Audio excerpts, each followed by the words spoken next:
दररोज सकाळच्या नियमाप्रमाणे स्वामी दर्शनाला निघाले. सकाळची वेळ असल्यामुळे थंडी बरीच पडायला लागली आहे, त्यामुळे स्वेटर बिटर घालूनच जावे लागते. घराजवळच असल्यामुळे मी दररोजच जाते. कधीतरी नेम चुकतो, पण दररोज जाण्याचा प्रयत्न करते. आत गेल्यावर गणपतीचे दर्शन, श्री स्वामींचे दर्शन, स्वामी पादुकांचे दर्शन घेते. स्वामींकडे पाहिल्यावर खूप प्रसन्न वाटते.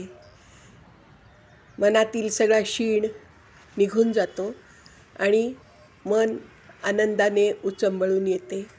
पादुकांचे दर्शन आज छान घेता आले, नाहीतर एरवी त्याच्यावर खूप फुलं वगैरे लोकांनी वाहिलेली असतात. आज सकाळी लवकर गेल्यामुळे पादुकांचेही दर्शन खूप छान झाले.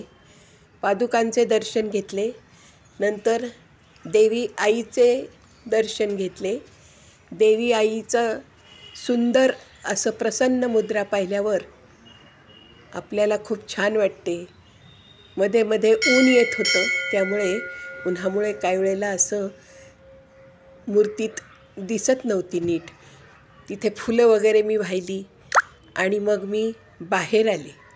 बाहेर आल्यानंतर वडाच्या झाडाच्या प्रदक्षिणा मी घालते, तशी ती प्रदक्षिणा घालायला सुरुवात केली.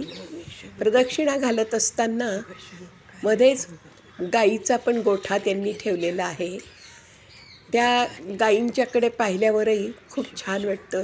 सकाळी सकाळी गोमातेचं दर्शन होतं आणि मन प्रसन्न होतं. वडाला प्रदक्षिणा घालून झाल्यावर मग मी गाईंचं दर्शन घेतलं. गाय खूप छान अशी उंच धिप्पाड आहे आणि खूप मला तिच्याकडे पाहिल्यावर छान वाटतं. तशी मारकी पण वाटते, कारण शिंग खूप अशी टोकदार आहेत, म्हणून जवळ कोणी जात नाही. पॅकबंदच केलेलं असतं, त्यामुळेच आम्ही बाहेरून दर्शन घेतो. नंतर वडाला प्रदक्षिणा व पाणी वाहून झाल्यानंतर मग मी वडाच्या तिथे उभं राहून शिवहर शंकर हा महाराजांचा जो मंत्र आहे, शिवहर शंकर नमामि शंकर, शिवशंकर शंभो, असं 11 वेळा म्हणत असते. तो मंत्र मी म्हणते आणि आजूबाजूचं वातावरण खूप छान आहे. भक्तगण येत आहेत, जात आहेत आणि मी आपला 11 वेळा मंत्र म्हटल्यानंतर मगच तिथून बाहेर पडते. वडाचं दर्शन घेते, वडाजवळ प्रार्थना करते आणि ते सगळं केल्यामुळे मला पण खूप छान वाटतं. माझं मन प्रसन्न होतं आणि मग मी मठाच्या बाहेर यायला अशी सुरुवात केली. तेव्हा मठाच्या आजूबाजूचा परिसर मोठा आहे. जिथे चपला वगैरे ठेवल्या जातात तिथे नंतर कट्टा आहे. त्या कट्ट्यावर बसून बायका बोलत वगैरे असतात. आजूबाजूला निसर्ग सौंदर्य आहे. झाडं वगैरे खूप छान लावलेली आहेत आणि ती झाडांकडे पाहूनही मन प्रसन्न होते. मोठा परिसर असल्यामुळे झाडं वगैरे लावायला खूप इथे जागा आहे आणि ते मठाचे जे संस्थापक आहेत ते हे सगळं व्यवस्था पाहतात. तेच सगळ्या दृष्टीने इथे सगळीकडे बघत असतात. नंतर घरी यायला लागले. तो आमच्या अपार्टमेंटमध्ये कोणीतरी साप आला असं म्हटल्यामुळे मी पण जरा बघायला पुढं गेले.